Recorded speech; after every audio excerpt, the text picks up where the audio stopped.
ভোরের কুয়াশা তখনও পুরো কাটেনি। পাখির ডাকের সঙ্গে সঙ্গে জেগে উঠছে ৫ গ্রাম বাজার। বাজারের পাশেই রাস্তা ধরে হেঁটে আসছে রাজীব। তার পোলট্রির দোকান খুলে দিচ্ছেন। মুরগিগুলো কুটুক কুটুক করে ডাকছে, আর রাজীব হেসে বললেন, আজ পোলট্রি বিক্রি ভালো হবে মনে হয়।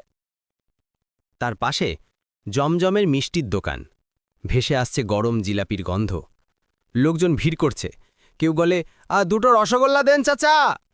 জমজম হেসে বলছেন, রসগোল্লা নেন, কিন্তু হাসিটা ফ্রি।